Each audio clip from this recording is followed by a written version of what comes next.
पशु परिचय परीक्षा 2024 का पेपर देने वाले सभी अभ्यर्थियों का आज के इस वीडियो में हार्दिक स्वागत और अभिनंदन। और इस वीडियो में अपन 10 पशु परिचय परीक्षा के जो मॉडल पेपर है वो देखने वाले हैं।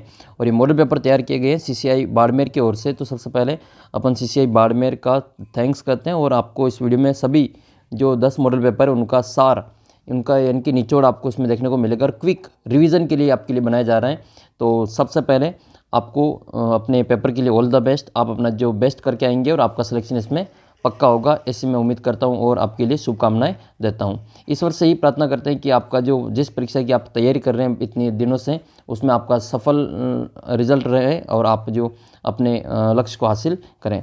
तो ये आपके सामने पशु परिचय परीक्षा के जो आपके परीक्षा होने वाली है 1 दिसंबर, 2 दिसंबर और 3 दिसंबर को 6 पारियों में, उनका ये 10 मॉडल पेपर इसमें। और 10 ही मॉडल पेपर के अंदर आपके जो एक तो जीके के, राजस्थान जीके के, इसके अलावा विज्ञान के, राजस्थान जीके, विज्ञान और करंट, ठीक है, राजस्थान जीके, विज्ञान और करंट, इनका आपको इस वीडियो में जो क्विक रिवीजन आपको देखने को मिलेगा।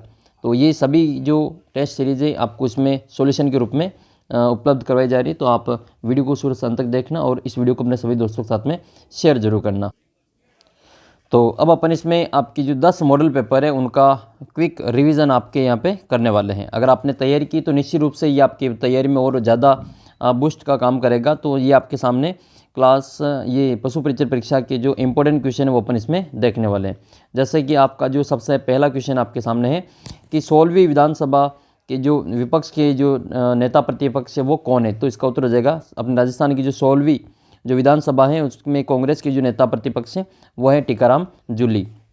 अगला प्रश्न है राजस्थान में 16वीं विधानसभा में कितनी महिला विधायक हैं। तो 16वीं विधानसभा में टोटल 20 महिला विधायक हैं, इसमें से 9 कांग्रेस की, 9 बीजेपी की हैं और एक आपके निर्दलीय हैं।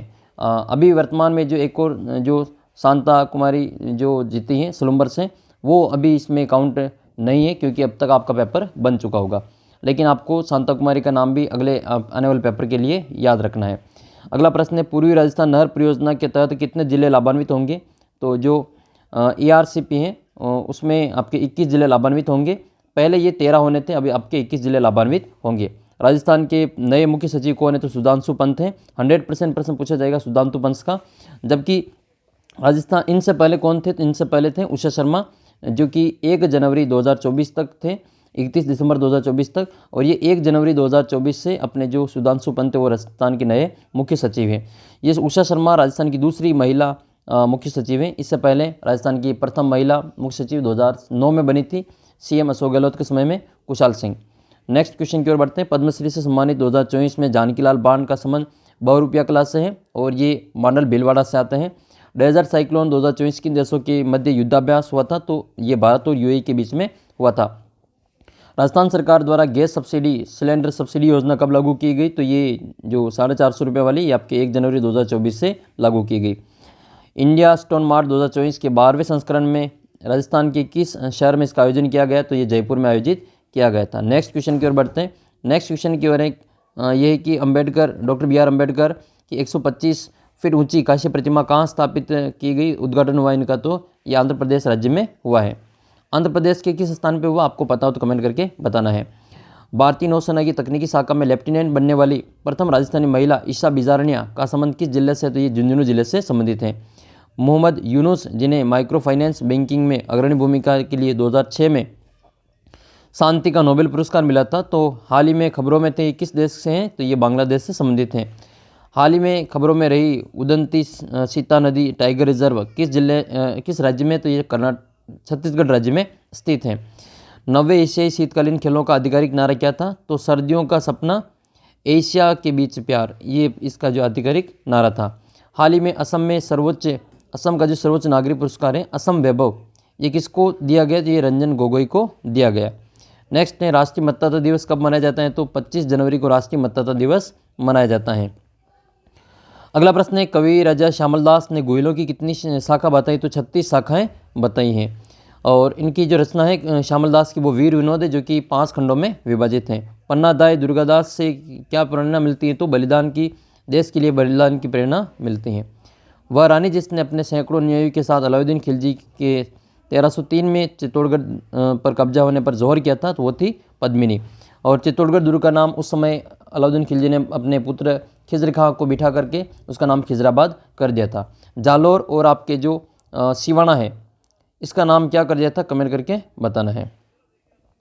नेक्स्ट है आपके अगला प्रश्न है, राणा कुंभा को राजस्थान का अभिनव भट्टाचार्य कहा जाता है, किसके कारण कहा जाता है, तो ये संगीत प्रेमी के होने के कारण इनको अभिनव भट्टाचार्य कहा जाता है। राणा कुंभा जो कि स्वयं वीणा बजाता था, आप इनको याद रखें। महाराणा कुंभा स्थापत्य कला के जनक हैं। महाराणा कुंभा ने जो मेवाड़ के 84 में से 32 दुर्गों का निर्माण कुंभा नहीं करवाया था, ये ऐसा वीर विनोद के लेखक श्यामल दास कहते हैं। नेक्स्ट है फिर महाराणा प्रताप ने मुगल सेना को बुरी तरह पराजित किया था, तो ये दिवेर के युद्ध में पराजित किया था। इसको दिवेर को मेवाड़ का मैराथन कहा जाता है। खानवा का युद्ध कब हुआ था, तो ये 17 मार्च 1527 को हुआ था, महाराणा सांगा और ये बाबर के बीच में। अगला प्रश्न है, कौन सा विद्वान कुंभा के दरबार में नहीं था, तो जो तीला भट्ट थे वो तो थे, मुनि सुंदर सूरी भी थे, नाथा भी थे, लेकिन जो मुनि जीन विजय सूरी है ये कुंभा के दरबार में नहीं थे। मेवाड़ के किस महाराणा के समय मेवाड़ बिलकौर की स्थापना हुई, तो मेवाड़ के महाराणा सरदार सिंह के समय में मेवाड़ बिलकौर की स्थापना हुई थी, जिसका जो मुख्यालय वो खेरवाड़ा में पड़ता है। अकबर की सेना ने महाराणा प्रताप के विरुद्ध अंतिम असफल अभियान कब हुआ, तो ये दिसंबर 1584 को हुआ। हर बार 1900 निकल रहा है, तो दिसंबर 1584 को हुआ था। और किस लेख में गुहिल वंश के बप्पा से लेकर कुंभा तक का विस्तृत वंशावली उपलब्धि का वर्णन मिलता है, तो ये कीर्ति स्तंभ प्रशस्ति में मिलता है, जो कि विजय स्तंभ में लगी हुई है कीर्ति स्तंभ प्रशस्ति। अगला प्रश्न है, खानवा के युद्ध में किसने राणा सांगा का पक्ष बदलकर बाबर का साथ दिया था, तो ये था विश्वासघाती सलादी तंवर, जिन्होंने महाराणा सांगा का साथ विश्वासघात करके बाबर का साथ दिया था, सलादी तंवर। राणा सांगा के समय मालवा का शासक कौन था, तो महमूद खिलजी द्वितीय। नेक्स्ट है, मेवाड़ के किन निम्न शासकों का सही काल क्रमक बताना है, तो हमीर के बाद क्षेत्र सिंह और क्षेत्र सिंह के बाद लाखा और लाखा मोकल, ये इनका सही क्रम है। खानवा के युद्ध में भीषण घायल होने के बाद सांगा का राजस्थान किसने धारण किया, तो ये थे जाला अज्जा। इनमें से कौन सा कथन असत्य, तो बताना है। राणा प्रताप का जन्म 9 मई 1540 को ज्येष्ठ शुक्ल तृतीया विक्रम संवत 1597 को जो कोमलगढ़ दुर्ग है उसके अंदर एक और छोटा दुर्ग है कटारगढ़ दुर्ग, जिसके बादल महल के जूनी कचहरी में हुआ था। और राणा प्रताप का जो देहांत है वो 19 जनवरी 1597 को हुआ था। और धनुष की प्रत्यंचा चढ़ा था, समय 57 वर्ष की उम्र में इनका जो निधन होता है। और हल्दीघाटी का युद्ध 18 जून ये 1576 को होता है। मेवाड़ का जो थर्मोपली इसको कहा जाता है। और राणा प्रताप का जो राज्याभिषेक है वो 25 जनवरी 1571 को नहीं होके 28 फरवरी 1572 को होता है। होली का दिन था इस दिन। और गोगुंदा के अंदर जो महादेव बावड़ी है वहाँ पर इनका राज्याभिषेक होता है। दूसरी बार विधिवत इनका जो राज्याभिषेक होता है वो कुंभलगढ़ दुर्ग में होता है। नेक्स्ट है, चित्तौड़गढ़ दुर्ग में कीर्ति स्तंभ के प्रशस्ति के रचयिता कौन थे, तो अत्रि पुत्र महेश। अत्रि और उनका पुत्र महेश, ये दोनों इनके जो कीर्ति स्तंभ प्रशस्ति के रचयिता थे। किस चौहान शासक के समय देवबोध और धर्मबोध नामक प्रकांड विद्वान थे, तो ये अरुणराज के समय में हुए थे। अरुणराज वही अरुणराज है जिन्होंने आना सागर जेल का निर्माण करवाया था। राजस्थान में मराठों का सर्वप्रथम प्रवेश बूंदी में किसके समय हुआ था, तो बूंदी के शासक उस समय थे राव बुद्ध सिंह। इनकी प्रमुख रचना है नेहतरंग और इनके घोड़े का नाम था हुंजा। और इनकी किताब है नेहतरंग, याद रखें नेहतरंग में इनकी किताब है राव बुद्ध सिंह का। कवि बांधव की उपाधि किस चौहान शासक को प्राप्त थी, तो ये जो बिसलदेव चौहान थे विग्रहराज चतुर्थ, इनको कवि बांधव की उपाधि दी थी। इन्होंने अपना नाटक लिखा था हरिकेली नाटक, याद रखें। इसकी कुछ पंक्तियाँ आज भी जो 2.5 दिन का झोपड़ा अजमेर में स्थित है वहाँ पे बनी हुई है, लिखी हुई है, जहाँ पर पहले जो सरस्वती संस्कृत कंठभरण में जो पाठशाला हुआ करती थी वहाँ पर जो कुतुबुद्दीन ऐबक ने वहाँ पे 2.5 दिन का झोपड़ा खड़ा कर दिया था। नेक्स्ट है, इनमें से किस राजपूत शासक द्वारा नेहतरंग रची गई, तो ऊपर हमने चर्चा की थी नेहतरंग, ये राव बुद्ध सिंह के द्वारा लिखी गई, जो कि बूंदी के शासक थे राव बुद्ध सिंह। अगले क्वेश्चन की ओर बढ़ते हैं। रणथंभौर पर अलाउद्दीन खिलजी ने आक्रमण किया, कारण क्या था, तो सुल्तान ने कोई विद्रोहियों को शरण दे दी थी। एक जो केहबरू था, ठीक है, मोहम्मद शाह और केबरू, इनके जो विद्रोही थे ये अलाउद्दीन खिलजी के, तो इस कारण शरण देने के कारण। और रणथंभौर के जो शासक थे हमीरदेव चौहान, जो शरणागत की रक्षा के लिए जाने जाते थे और अपनी हट के लिए प्रसिद्ध थे। हमीर हट तेरिया तेल चढ़े न दूजी बार, जो आपकी दोहा है वो इन्हीं से संबंधित है। और ये सुल्तान का जो विद्रोही है इनको शरण देने के कारण यहाँ पे अलाउद्दीन खिलजी ने आक्रमण किया और फिर यहाँ पे जो सबसे पहला राजस्थान का जल जोहर होता है, पदमला यहाँ पे जल जोहर करती हैं, जो कि रणथंभौर के शासक हमीरदेव चौहान की बेटी थी, और रंग देवी के नेतृत्व में यहाँ पे जोहर होता है। नेक्स्ट क्वेश्चन की ओर बढ़ते हैं। नारनौल की चौहान शाखा के जो संस्थापक के वो कौन थे? तो लक्ष्मण चौहान थे। कानरदेव चौहान ये जालोर के हैं। कीर्तिदेव वीरमदेव ये सोनगढ़ चौहान से संबंधित हैं। इनमें से कौन सा सही नहीं है? हमीर नारायण बांडव व्यास ने लिखा, सही बात है। हमीर बंधन अमृत कौशल से संबंधित है, और ये हमीर राजस्व संस्कृत में है, सारंगधर जोधराज ने लिखा था। लेकिन हमीरहट ये चंद्रशेखर के द्वारा लिखा गया था, जयसिंह सूरी के द्वारा नहीं लिखा गया था। अगले क्वेश्चन की ओर बढ़ते हैं। पृथ्वीराज चौहान तृतीय का जन्म कहाँ पे हुआ था? तो अनिल पाटन एक दुर्ग वहाँ पे गुजरात में, वहाँ पे इनका जन्म होता है। कोटा रियासत का वीर दुर्गादास राठौड़ किसको कहा जाता है? तो जाला जालिम सिंह को वीर दुर्गादास राठौड़ कोटा रियासत का कहा जाता है। पृथ्वीराज चौहान की अल्पायु के समय उनका प्रबंधन कौन करता था? तो उनकी माँ थी कर्पूरी देवी, वो उनका प्रबंधन करती थी, और 11 वर्ष की उम्र में ये राजगद्दी पर बैठते हैं, और इनके पिता का नाम सोमेश्वर चौहान था। नेक्स्ट है, ये इनका मित्र था ये चंद्र बरदाई, जिन्होंने पृथ्वीराज रासो लिखा था। अग्निकुंड सिद्धांत इन्होंने दिया था। प्रतिहार परमार चालुक्य चौहान ये इन्हीं के क्रम से अग्निकुंड का जो सिद्धांत है वो इन्हीं के ग्रंथ में देखने को मिलता है, जिनका नाम पृथ्वीराज रासो मिलता है। चौहान राजवंश के संस्थापक ये वासुदेव थे, और इसकी जानकारी अपने को बिजुलिया शिलालेख में मिलती है। बिजुलिया वर्तमान भीलवाड़ा में पड़ता है, और इसका जो एक चट्टान पे लिखा हुआ है ये बिजुलिया शिलालेख। अजमेर के अजयराज चौहान के पिता कौन थे? तो ये पृथ्वीराज प्रथम थे। ये अजयराज चौहान वही अजयराज चौहान है जिनकी पत्नी जो सोमलवती है वो सोने के सिक्के जारी किया करती थी। अजमेर के किस चौहान शासक ने शासक बनने के लिए अपने पिता की हत्या कर दी थी? तो ये जगदेव था। इसको चौहानों का पितृहंता कहा जाता है। चौहानों का पितृहंता जगदेव को कहा जाता है। आप बताना, मेवाड़ में पितृहंता किसको कहा जाता है? मेवाड़ में सिसोदिया का पितृहंता किसको कहा जाता है? नेक्स्ट क्वेश्चन है, किस शासक के राज्यकाल में दिल्ली में शिवालिक स्तंभ का जो अभिलेख है उत्कीर्ण हुआ? तो ये विग्रहराज चतुर्थ की घटना है। जो विग्रहराज चतुर्थ जो कि बिसलदेव के नाम से प्रसिद्ध है। बिसलदेव रासो किसने लिखा? आप कमेंट करके बताना। और बिसलदेव रासो में जो महिला पात्र हैं उसका नाम आपको कमेंट करके बताना है। पृथ्वीराज चौहान तृतीय का समकालीन चालुक्य शासक ये भीमदेव था, और इनकी जो बेटी है इनसे विवाह करते हैं पृथ्वीराज चौहान। अगला प्रश्न है, चौहान जालोर के जो चौहान वंश इनका संस्थापक कौन था? तो जालोर का था कीर्तिपाल। ठीक है, याद रखिए कीर्तिपाल। और महाराणा प्रताप ने कितने वर्षों तक शासन किया? तो ये 24 वर्षों तक इन्होंने शासन किया, और इन्होंने मेवाड़ को अपनी राजधानी बनाया था। मेवाड़ क्या, चावंड को, ठीक है, चावंड को राजधानी बनाया, जो कि मेवाड़ की राजधानी 28 वर्षों तक रहती हैं। 24 वर्ष तक इन्होंने शासन किया, और 57 वर्ष तक इनका जो जीवन काल है वो रहता है। विक्रम संवत ये जो ईस्वी सन है वो 1540 को इनका जन्म होता है, और ईस्वी सन 1597 को इनका देहांत होता है। तो ये विक्रम संवत जो होता है और ईस्वी सन होता है, इसमें भी 57 साल का ही गैप है, और इनके जो जीवन काल है वो भी महाराणा प्रताप का 57 साल ही है। इसीलिए जो विक्रम संवत तो है यहाँ पे, जब इनका जन्म होता है उस समय इनका जो विक्रम संवत होता है वो 1597 होता है, और इनकी मृत्यु जो होती है वो निधन जो होता है वो 1597 ईस्वी में होता है। याद रखिए इसको अच्छे से। नेक्स्ट है, 1576 में युद्ध के बाद अकबर ने उदयपुर का प्रशासन किसको नियुक्त किया? तो आमेर के थे जगन्नाथ कछवा, इनको ये नियुक्त किया था। नाथद्वारा से श्रीनाथ जी की मूर्ति किसने स्थापित करवाई थी? तो ये राज सिंह प्रथम जो थे उनके द्वारा इनको मूर्ति सिंहाड़ गांव में स्थापित करवाई थी। गांव का नाम क्या है? सिंहाड़। और पिछवाई कला के लिए प्रसिद्ध है अपना नाथद्वारा। याद रखें, जो तारकसी के जो आभूषण है उनके लिए भी नाथद्वारा प्रसिद्ध है। भारत में राजस्थान की भौगोलिक स्थिति उत्तर पश्चिम है। ठीक है, इंडिया में जो अपना इंडिया के मैप में भारत उत्तर पश्चिम में आता है। भारत के मैप में राजस्थान उत्तर पश्चिम में आता है। इंडिया के मैप में भारत एक ही बात है। राजस्थान में प्री कैम्बियन चट्टानों का आधारभूत वर्णन किसके द्वारा किया गया? तो AM हेरोन के द्वारा किया गया। सीप क्या है? तो सीप एक प्रकार का बालू का स्तूप होता है। अनुर्देय बालू का स्तूप उसको अपन सीप कहते हैं। अर्धचंद्राकार जो बालू का स्तूप होते हैं उनको बरखान कहते हैं। राजस्थान की उत्तर से दक्षिण, पूर्व से पश्चिम का विस्तार का अंतर 43 किलोमीटर है। उत्तर से दक्षिण की लंबाई कितनी है? 826 है, और पूर्व से पश्चिम में 869। इन दोनों का जो अंतर है वो 43 किलोमीटर आता है। कौन सा सत्य नहीं है? तो राजस्थान का क्षेत्रफल 342,239 वर्ग मील नहीं है, ये वर्ग किलोमीटर है। याद रखें, ये वर्ग किलोमीटर है।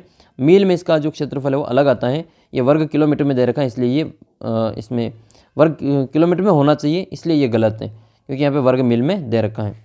राज्य की उत्तर से दक्षिण की लंबाई 826 किलोमीटर है, सही बात है। और क्षेत्रफल के अनुसार राजस्थान पहले स्थान पे आता है, जबकि जनसंख्या के हिसाब से अपना राजस्थान 7वें स्थान पे आता है। राजस्थान का क्षेत्रफल भारत के कुल क्षेत्रफल का 10.4% है, ये भी बिल्कुल सही है। नेक्स्ट है, कर्क रेखा डूंगरपुर जिले के किस भाग से होकर गुजरती है? तो ये कर्क रेखा डूंगरपुर जिले के दक्षिण भाग से होकर गुजरती है और बांसवाड़ा जिले को 2 भागों में बांटती हैं। डूंगरपुर जिले का भी एक गांव है चिखली गांव, ठीक है, चिखली से होकर ये गुजरती हैं। अगला प्रश्न है, इनमें से कौन सा कथन सही है, विचार करना है। कथन 1 है, राजस्थान की अंतर्राष्ट्रीय सीमा पाकिस्तान के साथ 1070 किलोमीटर लगती है, जिसको हम रेड क्लिफ लाइन कहते हैं। और भारत पाक की सीमा का निर्धारण के लिए सर सिरिल रेडक्लिफ की अध्यक्षता में जो रेडक्लिफ सीमा का आयोग का गठन किया गया था 17 अगस्त 1947 को, यहाँ पे जो रिपोर्ट प्रकाशित हुई थी। तो ये दोनों ही कथन बिल्कुल सही है। उत्तर प्रदेश और मध्य प्रदेश दोनों राज्यों के साथ राजस्थान की सीमा पर कौन सा जिला स्थित है? तो ये अपना धौलपुर है, जो कि यूपी और एमपी दोनों के साथ सीमा बनाता है। अगला प्रश्न की ओर बात करते हैं, पूर्व से पश्चिम की ओर आपको व्यवस्थित करना है। तो सबसे पहले पूर्व में इनमें से कौन सा आएगा? पूर्व में आएगा आपके बूंदी, फिर आएगा अजमेर, फिर आएगा आपके नागौर और लास्ट में आएगा उदयपुर, ठीक है। पूर्व से पश्चिम की ओर ये अपने को व्यवस्थित करना है। नेक्स्ट क्वेश्चन की ओर बढ़ते हैं, इनमें से कौन सा कथन सत्य नहीं है? तो कौन सा सत्य नहीं है वो आपको यहाँ पे बताना है। सबसे पहले सूर्योदय राजस्थान में धौलपुर में होता है, सही बात है। और सबसे बाद में सूर्योदय अपने जैसलमेर में होता है। राजस्थान का सबसे बड़ा जो शहर है वो जोधपुर है, ये बात गलत है। राजस्थान का सबसे बड़ा जो शहर है वो अपना जयपुर शहर है। जनसंख्या के मामले में जयपुर है और क्षेत्रफल के मामले में अपना जैसलमेर आता है, तो ये बात इसमें गलत है। बाकी इसमें राज्य का निम्नतम बिंदु सांबर झील है, जबकि उच्चतम बिंदु माउंट आबू है, गुरु शिखर वाला। और जनसंख्या की दृष्टि से राजस्थान की सीमा पर सबसे छोटा राज्य हरियाणा है, ये बिल्कुल सही बात है। अगली बात करते हैं, और सबसे बड़ा राज्य कौन सा है? तो यूपी है, जो जनसंख्या के हिसाब से सबसे बड़ा राज्य यूपी है। राजस्थान की सीमा को स्पर्श करने वाले भारतीय राज्यों की संख्या कितनी है? तो वो राजस्थान के साथ 5 राज्य वो अपनी सीमा टच करते हैं। अपने ऊपर पंजाब, हरियाणा, यूपी, एमपी और गुजरात, ये 5, और एक अपना अंतर्राष्ट्रीय बॉर्डर लगता है जो कि पाकिस्तान के साथ में लगता है। नेक्स्ट है, वे जिले जिनकी सीमा किसी भारत के किसी राज्य या देश से नहीं लगती हैं, तो वो कौन से हैं? तो अपने बूंदी, दौसा, राजसमंद, पाली और जोधपुर है। राजस्थान का अक्षांशीय विस्तार 23.3 उत्तरी अक्षांश से 30.12 उत्तरी अक्षांश इसका अक्षांशीय विस्तार है, ठीक है।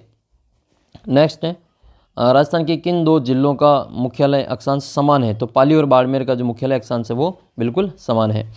21 जून को राजस्थान के किस जिले में सूर्य की किरणें वो सीधी पड़ती है? तो ये बांसवाड़ा में पड़ती हैं, जबकि 21 जून को तिरछी पड़ती है, सर्वाधिक तिरछी वो गंगानगर में पड़ती है। गंगानगर में सर्वाधिक जो आंधी तूफान आते हैं, ये आपको याद रखना है। मध्य प्रदेश का कौन सा जिला राजस्थान की सीमा से नहीं जुड़ा हुआ है? तो देखो, गुना नीमच जुड़ा हुआ है, मुरैना श्योपुर जुड़े हुए, राजगढ़ रतलाम जुड़े हुए, उज्जैन और भिंड ये जुड़े हुए नहीं है।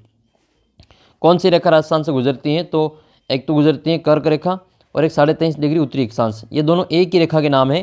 कर्क रेखा ही जो अपने 23.5 डिग्री उत्तरी अक्षांश को कहा जाता है, तो दोनों अपने ऑप्शन सही हो जाएंगे। इसलिए आपको पूरा ऑप्शन पढ़ना है। अगर आपको कर्क रेखा सही लग रहा है लेकिन ये सी ऑप्शन भी इसमें सही है, तो बी और सी दोनों सही होगा। अगर आपने बी ऑप्शन कर दिया तो प्रश्न गलत हो जाएगा। राज्य का पूर्व से पश्चिम छोर का जो देशांतर है वो कितना है? तो देशांतर 8 डिग्री और 47 मिनट है। अंतर्राष्ट्रीय सीमा का सबसे ऊपरी छोर कौन सा है? तो सबसे जो ऊपर से हिंदुमल कोट से अपनी अंतर्राष्ट्रीय सीमा शुरू होती हैं, जो कि बाकासर बाड़मेर तक जाती हैं। राजस्थान का नामकरण सबसे पहले किस कृति में देखने को मिलता है? तो ये कर्नल जेम्स टोड की किताब है annals and antiquity of Rajasthan, जो कि 1829 में प्रकाशित होती है। और कर्नल जेम्स टोड, जिनको राजस्थान के इतिहास का जनक कहा जाता है, घोड़े वाले बाबा के नाम से जाना जाता है, और इन्होंने जो राजस्थान का जो घूम कर इतिहास लिखा था घोड़े पर बैठकर, इसलिए इनको घोड़े वाले बाबा कहा जाता है। बारडोली की जो जैन मंदिर है, बारडोली की जो शिव मंदिर है, उनको प्रकाश में लाने का जो श्रेय है वो कर्नल जेम्स टोड को ही जाता है।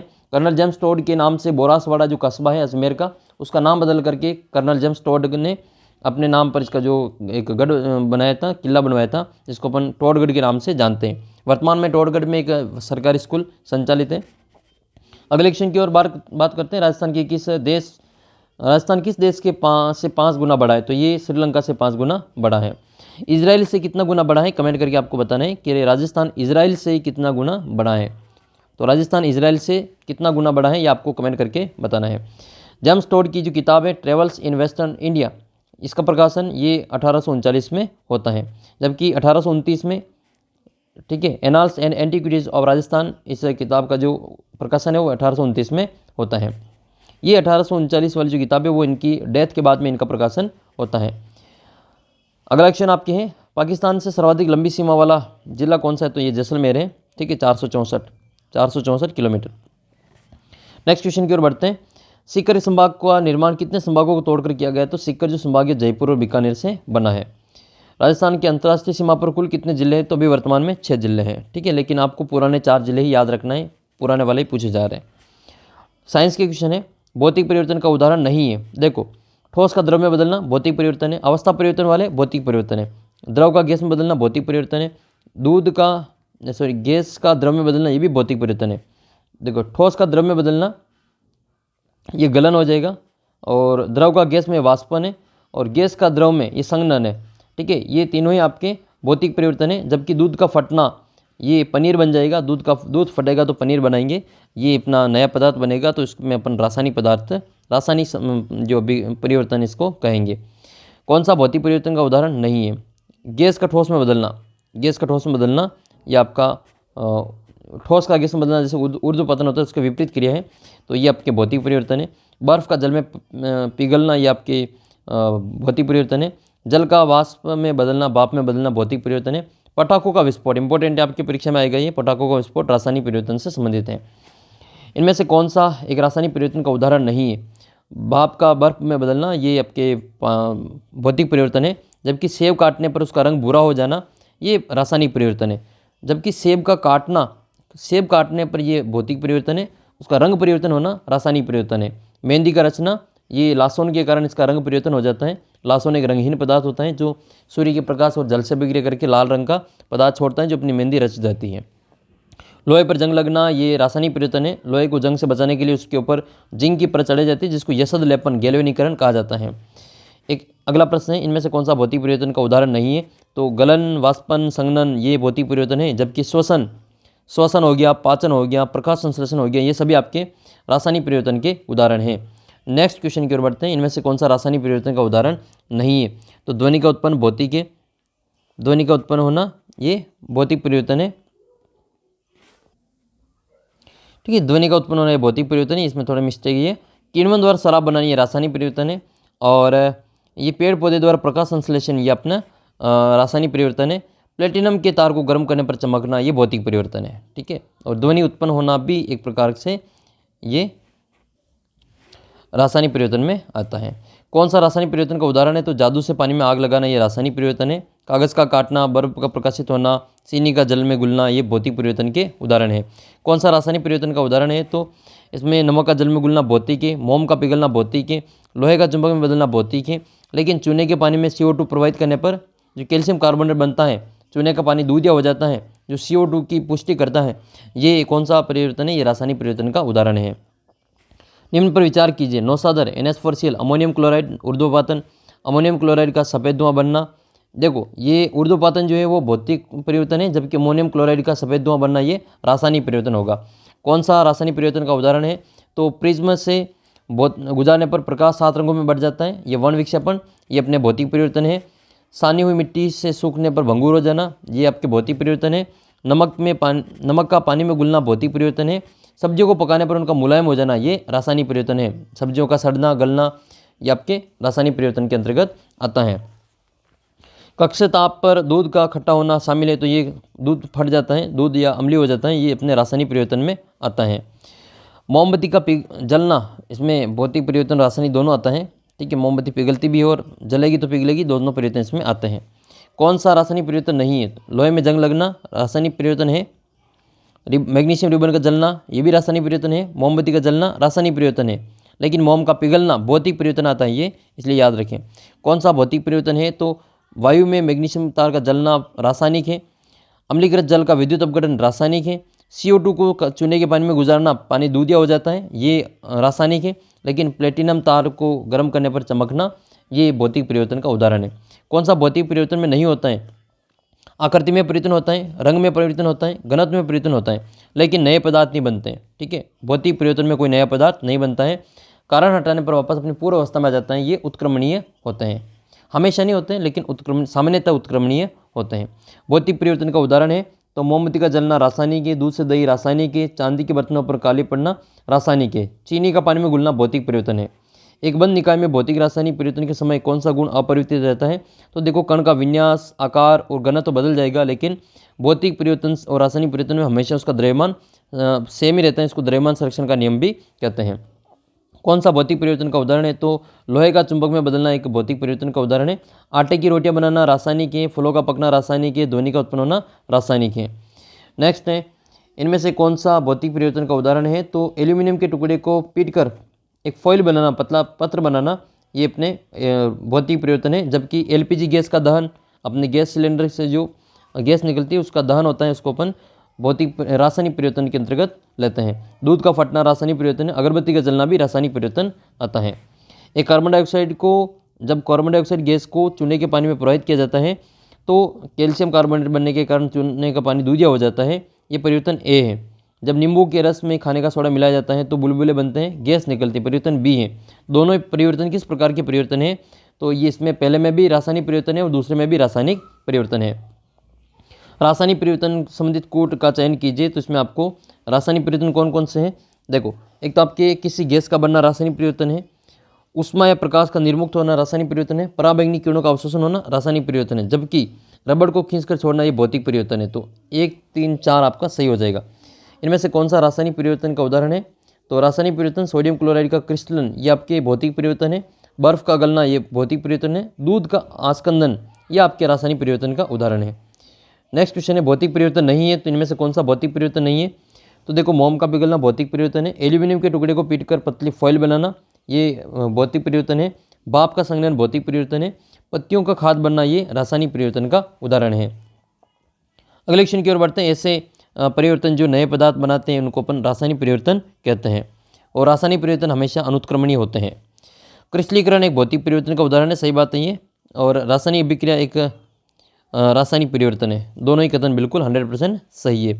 उदासीनीकरण की अभिक्रिया कैसा परिवर्तन है? तो उदासीनीकरण जो है वो अम्ल और क्षार मिलकर लवण और जल बनाते हैं, ये रासायनिक परिवर्तन का उदाहरण है। भौतिक परिवर्तन सामान्यतः होते हैं तो ये सामान्यतः उत्क्रमणीय होते हैं, यानी कि वापस पूर्व अवस्था में लाया जाता है। हमेशा नहीं, लेकिन अधिकतर को वापस पूर्व अवस्था में लाया जा सकता है। मुंह के द्वारा निकला हुआ भोजन क्या कहलाता है? उसको, मुंह में जो भोजन निकलते हैं उसको बोलस कहते हैं। नेक्स्ट आपके गाय में कार्बोहाइड्रेट पाचन का अंतिम उत्पाद क्या होता है? तो उसको वोलेटाइल फैटी एसिड कहते हैं। तो आपके बी ऑप्शन सही हो जाएगा। घोड़े में प्रोटीन और वसा के पाचन का अंतिम उत्पाद क्रमशः क्या होता है? तो घोड़े में प्रोटीन होता है, इसको अमीनो अम्ल बनता है, और वसा का वसी अम्ल बनता है। गाय में जो VFA का अवशोषण होता है वो किस विधि से होता है? वो निष्क्रिय विसरण के द्वारा होता है। गाय और घोड़े में प्रोटीन का अवशोषण कहाँ पे होता है? तो गाय घोड़े में प्रोटीन का अवशोषण छोटी आंत में होता है। गाय घोड़े में वसा का अवशोषण कहाँ पे होता है? तो वसा का अवशोषण जो होता है वो जेजुनम में होता है। सुक्रोज किसका बनता है? तो ग्लूकोज और फ्रुक्टोज से मिलकर ये सुक्रोज बनता है।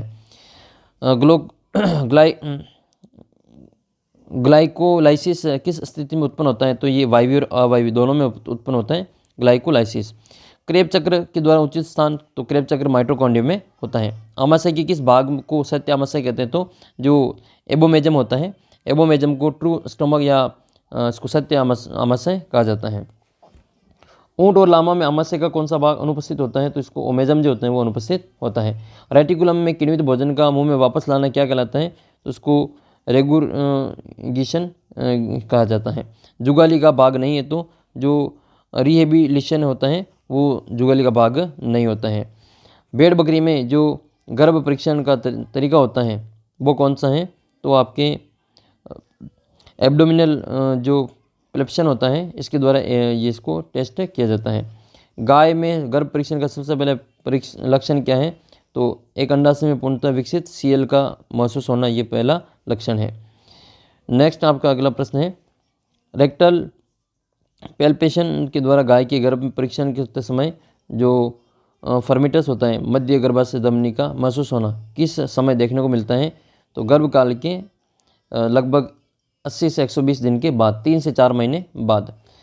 नेक्स्ट है आपके ऐसी गाय जो हमेशा गर्मी में रहती है, तो आपके बुलर काऊ हैं, और आपके दूसरे आपके नाइफोमेनिक काऊ, ये दोनों ही आपके गर्मी में रहती हैं। टी आकृति का गर्भाशय किस में पाया जाता है? तो ये घोड़ी में टी आकृति का गर्भाशय पाया जाता है। गाय में एआई कब और कहाँ करनी होती है? तो मिड हीट में और मिड सर्विक्स में करनी होती है। जीवित भ्रूण को बाहर निकालने का सही तरीका नहीं है, तो इसमें आपके जो देखो म्यूटेशन सही है, फोर्स डिटेक्शन सही है, सी सेक्शन सही है, लेकिन ये जो आपके फेटोटॉमी है ये इसमें सही तरीका नहीं है, तो फेटोटॉमी इसका सही आंसर हो जाएगा। वीर्य किसका बना होता है? तो शुक्राणु और आपके जो सेमाइनल प्लाज्मा होती है इसके द्वारा ये वीर्य बनता है। प्रसव के समय गर्भाशय को शिथिल पड़ जाना क्या कहलाता है? तो इसको अपन यूट्राइन इनर्शिया कहते हैं। नेक्स्ट आपके शुक्राणु को ऊर्जा किस पदार्थ से मिलती है? तो शुक्राणु को जो ऊर्जा मिलती है वो आपके फ्रक्टोज से मिलती है। मध्य चक्र का जो लैक्टल फेज होता है उसको अपन वो किसकी बनती हो? तो ये मेट इट्रक्स और डाइट्रक्स से बनती हैं। राइट साइड यूट्रीन टॉर्जन को सही करने के लिए जानवर को किस साइड में पलटा देंगे? तो उसको राइट साइड में पलटा देंगे। ये था आपके मॉडल पेपर फर्स्ट। अब अपन देखेंगे इसका मॉडल पेपर नंबर सेकंड। ऐसे 10 मॉडल पेपर अपन इस वीडियो में देखने वाले हैं। नेक्स्ट मॉडल पेपर का पहला क्वेश्चन करंट जीके का है। वर्ष 2024 में देश की 5 हस्तियों को भारत रत्न देने की घोषणा की गई और सम्मान पाने वाले व्यक्तियों की संख्या अब कितनी होगी? तो भारत रत्न अब तक ये जो भारत रत्न टोटल जो 53 व्यक्तियों को दिया जा चुका है, तो इसका आंसर हो जाएगा 53। नेक्स्ट है अभी इस बार जो 5 हस्तियों को दिया इसमें से 4 तो देश के पूर्व प्रधानमंत्री हैं और एक उप प्रधानमंत्री जो कि वर्तमान में जीवित हैं। 4 जो प्रधानमंत्री वो मरणोपरांत दिया गया है। अगला प्रश्न आपके 20 फरवरी 2024 को दादा साहब फाल्के अंतर्राष्ट्रीय महोत्सव में किस फिल्म को सर्वश्रेष्ठ फिल्म का पुरस्कार दिया गया? तो ये जवान को दिया गया था। जबकि दादा साहब फाल्के पुरस्कार इस बार किसको मिला था? कमेंट करके आपको बताना है। किस राज्य सरकार ने काजी नेमू जो खट्टे नींबू है इसको राज्य फल घोषित किया? तो इसने असम ने घोषित किया है। भारतीय राष्ट्रीय कांग्रेस की पूर्व अध्यक्ष सोनिया गांधी ने किस राज्य से राज्यसभा सांसद का चुनाव जीता? तो ये राजस्थान से जीता है। अगला प्रश्न है भारतीय ऊर्जा सप्ताह 2024 का दूसरा संस्करण 6 से 9 फरवरी 2024 को कहाँ पे आयोजित हुआ? तो ये गोवा में आयोजित हुआ। 6 फरवरी 2024 को राजस्थान राज्य के 42वें मुख्य न्यायाधीश कौन बने? तो MM श्रीवास्तव, मनिंद्र मोहन श्रीवास्तव। अगला प्रश्न आपके जयपुर साहित्य उत्सव 2024 का आयोजन देश की राजधानी में कब हुआ? तो ये 1 से 5 फरवरी 2024 को हुआ। नेक्स्ट फिर आपके राजस्थान में विश्व का पहला ओम आकृति वाला शिव मंदिर किस जिले में बनाया गया? तो ये आपके पाली जिले में बनाया गया है। नेक्स्ट है भजनलाल सरकार ने पूर्ववर्ती 100 गहलोत सरकार के पूर्ववर्ती सरकार जो निर्णय की जांच के लिए जो समिति का संयोजक बनाया गया वो किसको बनाया गया? तो चिकित्सा मंत्री अपने गजेंद्र सिंह खींवसर और इनके बेटे धनंजय सिंह खींवसर जो कि राजस्थान की RCA के अध्यक्ष है। ये रूस के सोची शहर में आयोजित विश्व युवा महोत्सव 2024 में राजस्थान की कौन सी बेटी ने भारत का प्रतिनिधित्व किया? तो ये रेखा वैष्णव ने किया था। अगला प्रश्न है पश्चिमी भारत का सबसे आधुनिक साइंस पार्क कहाँ बनाया गया है? तो ये अपने अजमेर में बनाया जाएगा। अगला प्रश्न आपके फरवरी 2024 को ICC वनडे ऑलराउंड रैंकिंग में टॉप 10 खिलाड़ियों में दिए गए भारतीय एकमात्र खिलाड़ी का स्थान कौन सा है? तो ये भारतीय स्थान है, रविंद्र जडेजा को स्थान इसमें मिला था। इसरो का दूसरा जो स्पॉट की आधारशिला तमिलनाडु के थूथुकुडी जिले में जो कुलशेखरपट्टिनम है उसमें फरवरी 2024 में किसने रखी? तो ये नरेंद्र मोदी जी ने रखी थी। राष्ट्रीय विज्ञान दिवस 2024 का विषय क्या था? तो विकसित भारत के लिए स्वदेशी तकनीक। नेक्स्ट है भारतीय नागरिक सुरक्षा संहिता 2023, भारतीय न्याय संहिता 2023, भारतीय साक्ष्य अधिनियम 2023 के प्रावधान कब लागू किए गए? 1 जुलाई 2024 से लागू किए गए हैं। फिर आपके ये गणित के क्वेश्चन हैं, इनको भी अपन छोड़ते हैं, अपन सीधा चलते हैं राजस्थान जीके की ओर। राजस्थान जीके हैं तुलसी बिल और प्रेमचंद बिल का संबंध किस किसान आंदोलन से था? तो ये बिजुलिया किसान आंदोलन से संबंधित है। भारत का सबसे लंबा चलने वाला अहिंसात्मक किसान आंदोलन था ये बिजुलिया, जो कि वर्तमान भीलवाड़ा में पड़ता है। धाकड़ जाति के किसान सबसे ज़्यादा थे और जो बिंदुलाल भट्टाचार्य आयोग है वो यहीं से संबंधित हैं। इसके अलावा ये 3 चरणों में होता है। साधु सीताराम दास इनके जनक कहा जाता है, जबकि किसान आंदोलन के जो जनक है वो विजय सिंह पति को कहा जाता है। ये 1897 से लगाकर 1941 तक चलता है, लगभग 44 वर्षों तक, याद रखना है इसको। नेक्स्ट है उस समय चमरीकर इसी आंदोलन से संबंधित हैं और तलवार बंदी कर भी इसी से संबंधित हैं। 84 प्रकार की लाग बाग इस आंदोलन से संबंधित हैं। बेगू किसान आंदोलन, ये ट्रेंच आयोग का जो संबंध है वो बेगू किसान आंदोलन से संबंधित है और ये चित्तौड़गढ़ जिले में पड़ता है बेगू। इसके अलावा रूपाजी करपाजी जो शहीद हुए थे वो इन्हीं किसान आंदोलन से में शहीद हुए थे। नेक्स्ट है आपके मरना मेवाड़ ने बिजुलिया किसान आंदोलन किसानों के साथ समझौता करने के लिए एक उच्च स्तरीय कमेटी का गठन किया।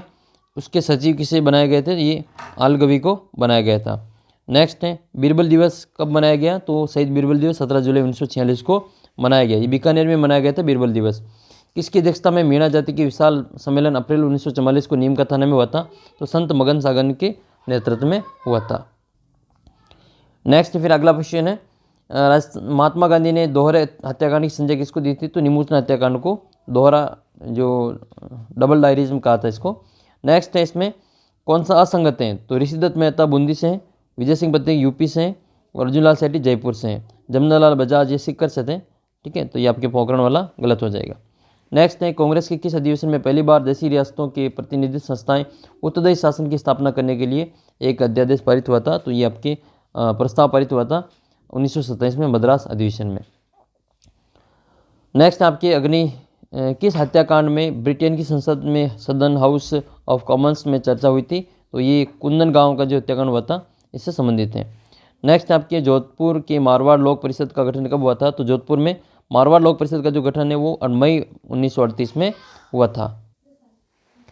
नेक्स्ट है फिर आपके जयपुर रियासत में प्रथम लोकप्रिय मंत्रिमंडल में प्रधानमंत्री और मुख्यमंत्री कौन बनाए गए, तो प्रधानमंत्री तो थे सर वीटी कृष्णमाचारी और मुख्यमंत्री बनाया गया था हीरालाल शास्त्री को। अगला प्रश्न है जोधपुर ठिकाने और किसानों के विरुद्ध आंदोलन का प्रमुख कारण क्या था, तो ये था भू राजस्व निर्धारण संग्रह का शोषणकारी विधि और लाग बाग बेड़ बेखार के कारण इसको शुरू किया गया था। अगला प्रश्न इनमें से कौन सा असुमेलित है, तो वागड़ सेवा मंदिर भोगीलाल पंड्या का है, ये सही बात है, और हरिजन आश्रम बाबा लक्ष्मण दास का है, सेवा संघ भोगीलाल पंड्या का, सही है ये तीनों, और खांडलाई आश्रम ये शोभालाल गुप्त का नहीं है।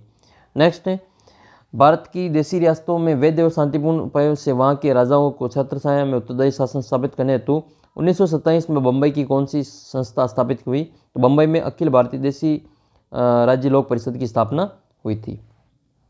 अगला प्रश्न आपके इसमें मत्स्य संघ का प्रशासन चलाने के लिए इनमें से जो मंत्रिमंडल का गठन हुआ था इनमें कौन सम्मिलित नहीं था, तो मास्टर भोलानाथ थे, चिरंजीव लाल शर्मा थे और डॉक्टर मंगल सिंह थे, लेकिन ये रमेश कुमार यहाँ पे इसमें शामिल नहीं थे। अगला प्रश्न आपके ये 25 मार्च 1948 को संयुक्त राजस्थान की किस रियासत का विलय हुआ, तो उसमें प्रतापगढ़ का हुआ था। अगला प्रश्न है किसकी सिफारिशों के आधार पर आबू दिलवाड़ा को राजस्थान में मिलाया, तो फजल अली के सिफारिश पर मिलाया गया था। स्वतंत्रता के समय राजस्थान किस श्रेणी का राज्य था, तो ये बी श्रेणी का राज्य था।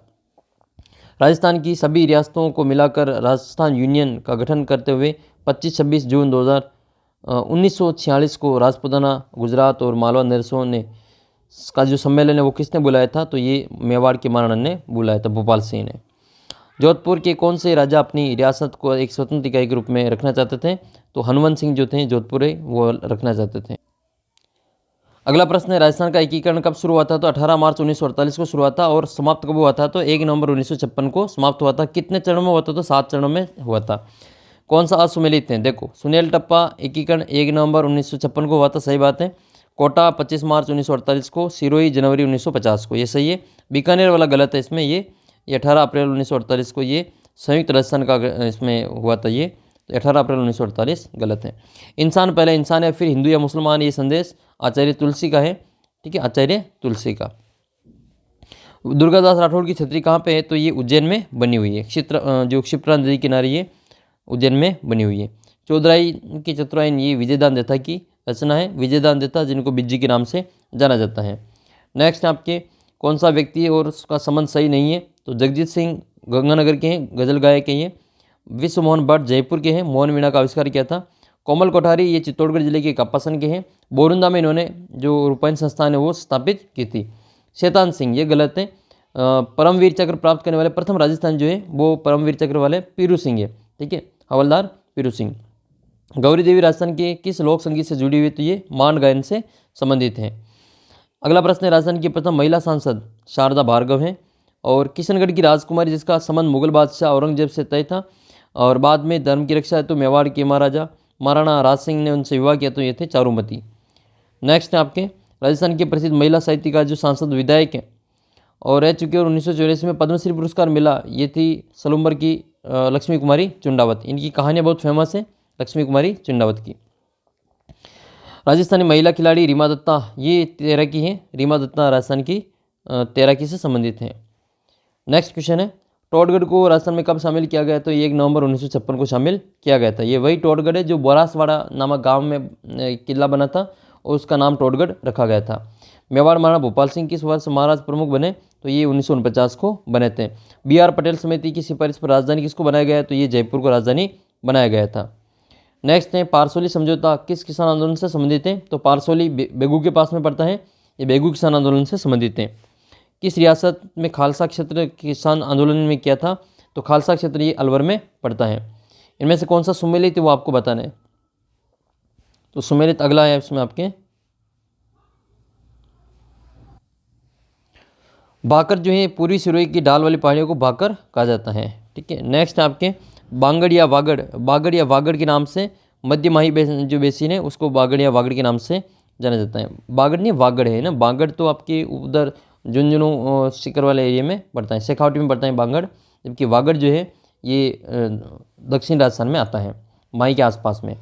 अरावली के किस प्रदेश में रोजा बाकर इसराना बाकर पहाड़ियाँ देखने को मिलती है, तो ये जालौर में देखने को मिलती हैं।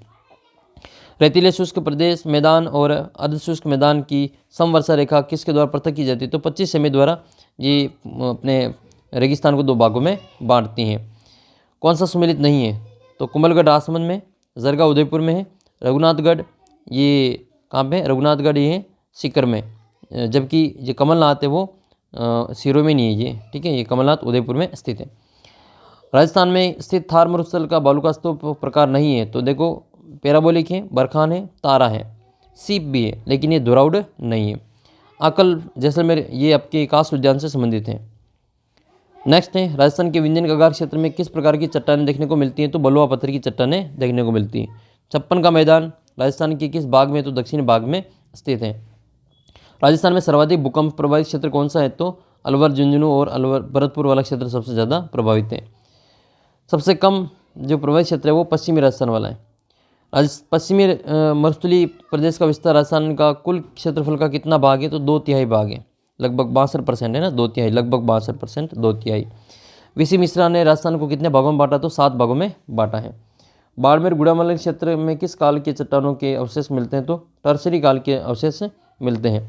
कर्नल टोड ने किस पर्वत चोटी को संतों का शिखर कहा है, तो गुरु शिखर को कहा है। अगला प्रश्न है लसाड़िया का पठार किस जिले में स्थित है, तो लसाड़िया का पठार ये उदयपुर जिले में स्थित है। थार का मरुस्थल का भाग कौन सा है, तो घोड़वाड़ प्रदेश है, शेखावटी प्रदेश है और गग्गर का मैदान है। बनास का जो मैदान है वो थार के मरुस्थल में नहीं आता है। नेक्स्ट है जयसमंद झील के पूर्वी पठार का नाम क्या है, तो लसाड़िया का पठार है। अगला प्रश्न है कौन सा सेल समूह चट्टानों में रायोलाइट लावा पाया जाता है, तो ये मालानी श्रेणी का जो समूह है वो रायोलाइट लावा से बना हुआ है। कौन सा सही नहीं है, तो देखो पूर्णतः बालुका स्तूप से ढका हुआ क्षेत्र ईर्ग कहलाता है, चट्टानी मरुस्थल हम्मादा कहलाता है, अर्धचंद्राकार बालुका स्तूप बरखान कहलाता है। ये तीनों ही सही है। ठीक है। अगला प्रश्न है खादर क्या है, तो खादर क्या होता है, चंबल बेसिन में गहरी जो गड्ढों युक्त जो बीहड़ भूमि होती है इसको खादर कहा जाता है। कौन सा विभाग अरावली और विंध्यन पर्वतमाला के बीच में संक्रांति का प्रदेश है, तो दक्षिण पूर्वी का जो पठार है हाड़ौती का पठार, ये दोनों के संक्रमण क्षेत्र पर बना हुआ है। अगला प्रश्न आपके कौन सा भौतिक स्वरूप में कौन सा कथन असत्य है, तो उत्तरी पूर्वी भाग सिंधु नदी द्वारा निर्मित मैदान का भाग है। ये सिंधु द्वारा निर्मित मैदान का भाग नहीं है, ये गंगा यमुना का जो मैदानी भाग है उसके द्वारा ये निर्मित है। बाकी पश्चिमी बालुका स्तूप 33 सागर के अवशेष है, सही बात है। अरावली पर्वत श्रेणी विश्व की सबसे प्राचीनतम वलित पर्वतमाला है, ये भी सही है। दक्षिण पूर्वी पठारी भाग गोंडवाना लैंड का भाग है, ये भी सही है। अगला प्रश्न आता है फिर आपके अरावली पर्वतमाला में सर्वाधिक महत्व किस प्रकार से है, तो दुर्लभ वन्य जीवों वनस्पतियाँ पाई जाती हैं, पश्चिमी मरुस्थल के प्रसार को दक्षिण पूर्वी भाग से फैलने से रोकती है और सर्वाधिक मात्रा में खनिज यहाँ पे पाए जाते हैं। तो सभी कारण से ये इसका महत्व बहुत ज़्यादा है। राजस्थान में हॉर्स शू है ना, घोड़े के जो पैर के आकार की पहाड़ियाँ कहाँ पाई जाती हैं, तो ये रामगढ़ गाँव में पाई जाती हैं। राजस्थान की प्रचोटियों का सही अवरोही क्रम कौन सा है? तो गुरु, शेर, जरगा, अचलगढ़, ये इनका अवरोही क्रम सही है। कृत्रिम वर्षा के लिए उपयोग में ली जाने वाली गैस सिल्वर आयोडाइड है, सिल्वर आयोडाइड। सर्वाधिक अभिक्रियाशील धातु कौन सी है? तो पोटेशियम, सोडियम और आपका लिथियम सर्वाधिक अभिक्रियाशील धातु हैं। शुद्ध सोना कितने कैरेट का होता है? तो 24 कैरेट सोना होता है, वो शुद्ध होता है, लेकिन 24 कैरेट सोने से कभी भी जो आभूषण नहीं बनाए जा सकते, वो इतना मुलायम होता है। इस कारण से 22 कैरेट सोना से ही आभूषण बनाए जाते हैं। और इसमें जो फिर तांबा वगैरह मिलाया जाता है, चांदी तांबा वगैरह इसमें मिलाई जाती हैं। धातुओं में कौन सा सामान्य ताप पर जो द्रवावस्था में पाई जाती है? तो धातु पारा जो है वो सामान्य ताप पर द्रवावस्था में पाई जाती है। अधातु की बात करें तो ब्रोमीन है। सोना सबसे तन्य धातु है। और अगला प्रश्न है, किस धातु की विद्युत चालकता सबसे कम होती है? तो विद्युत चालकता टंगस्टन की सबसे कम होती है, जबकि सबसे जो आपका सर्वाधिक जो गलनांक और क्वथनांक होता है वो टंगस्टन का सबसे ज़्यादा है। नेक्स्ट है, वह धातु जिसका तन्यता सबसे ज़्यादा है? तो तन्यता सोने में सबसे ज़्यादा होती है। 1 ग्राम सोने से 2 किलोमीटर लंबा तार सोने से बनाया जा सकता है। वह अधातु जो सामान्य ताप पर द्रवावस्था में पाई जाती हैं? तो धातु पूछे तो आपके पारा है, अधातु पूछे तो ब्रोमीन है। नेक्स्ट है, मिनीमाटा रोग पारे के कारण होता है, और पारे का जो अयस्क है वो सिनेबार है। नेक्स्ट है, टूटी हुई हड्डी की रक्षा के लिए प्लास्टर ऑफ पेरिस का उपयोग करते हैं। इसमें क्या होता है? इसमें जिप्सम होता है। जिप्सम का जो सूत्र है वो CaSO4, कैल्शियम सल्फेट का अर्ध हाइड्रेट होता है। ठीक है, ये 2H2 होता है, और उसमें ये प्लास्टर ऑफ पेरिस का सूत्र हो जाएगा फिर इसमें ½ H2O। अधातु जो विद्युत की सुचालक है, अधातु ग्रेफाइट, ये कार्बन का अपरूप है जो कि विद्युत का सुचालक होता है, पेंसिल में पाया जाता है, इलेक्ट्रोड के रूप में इसको काम में लिया जाता है। कौन सी अधातु वायु में खुला रखने पर आग पकड़ लेती है? तो फास्फोरस आग पकड़ लेती है, इसको पानी में रखा जाता है। एक्वारेजिया में सांद्र क्लोरिक अम्ल है ना, हाइड्रोक्लोरिक अम्ल HCl, और सांद्र नाइट्रिक अम्ल HNO3, इनका अनुपात क्या होगा? तो 3:1 होता है। भोपाल गैस त्रासदी में कौन सी गैस का रिसाव हुआ था? तो MIC, मिथाइल आइसोसाइनाइड। फिटकरी के गंदे पानी की किस प्रक्रिया के द्वारा स्वच्छ करती है? तो स्कंदन के द्वारा इसको स्वच्छ करती हैं। बनावटी सोना जो आर्टिफिशियल गोल्ड होता है, इसमें किन धातुओं का मिश्रण होता है? तो इसमें तांबा और एल्यूमिनियम होता है। मुद्रा धातु जो सबसे स्थायी ऑक्सीकरण की अवस्था वो कौन सी है? कॉपर 2+2, Ag+1 और Au+3। टमाटर सॉस में उपयोग आने वाला संरक्षक कौन सा है? तो सोडियम बेंजोएट, ये टमाटर सॉस को सुरक्षित करने का कार्य करता है। हल्दी में पाया जाने वाला प्राकृतिक रंजन कौन सा है? तो ये जो करक्यूमिन है ये इसमें पाया जाता है। टमाटर में लाइकोपिन होता है, और गाजर में केरोटिन होता है। नाखून में भी पाया जाता है केरोटिन। नेक्स्ट, नीले रंग का खनिज लेपिस लाजुली, जिसका उपयोग अर्धकीमती पत्थर के रूप में होता है, तो वो कौन सा है? सोडियम एल्यूमिनेट सिलिकेट है। लेपिस लाजुली जो होता है वो सोडियम एल्यूमिनेट सिलिकेट होता है। एक एल्कोलेट जो नेत्र विज्ञान में आँख की पुतली को विस्तारित करने में काम करता है वो एट्रोपिन है। जब प्रोपेनोइक अम्ल की अभिक्रिया जलीय NaCO3 से होती है तो CO2 बाहर निकलती है। इसमें CO2 में C आता है, तो ये बाइकार्बोनेट से आता है। नेक्स्ट क्वेश्चन की ओर बढ़ते हैं। अगला क्वेश्चन है, किसी अयस्क को वायु की अनुपस्थिति में उसके गलन बिंदु तक कम ताप गर्म करने की प्रक्रिया को क्या कहते हैं? तो उसको निस्तापन कहते हैं। नेक्स्ट है, आयोडीकृत लवण में क्या रहता है? तो पोटेशियम आयोडाइड रहता है। एक धातु जो एक नाभिकीय कार्बोनेट नहीं बनाता है वो वेनेडियम है। नेक्स्ट आपके प्रजाति जिसमें पसीना बहुत ज़्यादा आता है, मानव, घोड़ा और ऊँट में पसीना बहुत ज़्यादा आता है। नेक्स्ट है, सबसे ज़्यादा प्लांटिंग होती है, तो ये पक्षियों की प्लांटिंग सबसे ज़्यादा होती है। नेक्स्ट है प्लांटिंग पेंटिंग, ठीक है, सबसे ज़्यादा पेंटिंग पक्षियों की होती है। अगला प्रश्न है, ऊर्जा को ATP के रूप में संग्रहित करने का कार्य माइटोकॉन्ड्रिया में होता है। राइबोसोम को इसको प्रोटीन का संश्लेषण की फैक्ट्री कहते हैं। लाइसोसोम आत्मघाती थैली होती है, ये कोशिका का शक्तिगृह होता है। गाय में कौन सा श्वसन अंग होता है? तो उदरी श्वसन अंग होता है। सामान्यतः श्वसन जो होता है वो उदरी होता है। वक्शी श्वसन किसमें पाया जाता है? तो कुत्ते में पाया जाता है। फेफड़ों में पिचक जाने की वजह से गैसों का आदान प्रदान बंद हो जाता है, इसको क्या कहते हैं? इसको एथलेटिक्स कहा जाता है। नेक्स्ट है, सामान्यतः अंतर श्वसन में काम आने वाली ग्रहण किए जाने वाली वायु का आयतन कितना होता है? तो आयतन जो होता है वो टीरल वॉल्यूम होती है, TV होता है। नेक्स्ट है, सामान्य अंतर श्वसन के पश्चात तेजी से अंदर जाने वाली गैस का आयतन क्या कहलाता है? उसको IRV कहते हैं। नेक्स्ट क्वेश्चन की ओर बढ़ते हैं। किस अवस्था में तापमान बढ़ने पर बुखार नहीं है? तो हीट स्ट्रोक में तापमान बढ़ने पर बुखार नहीं होता है।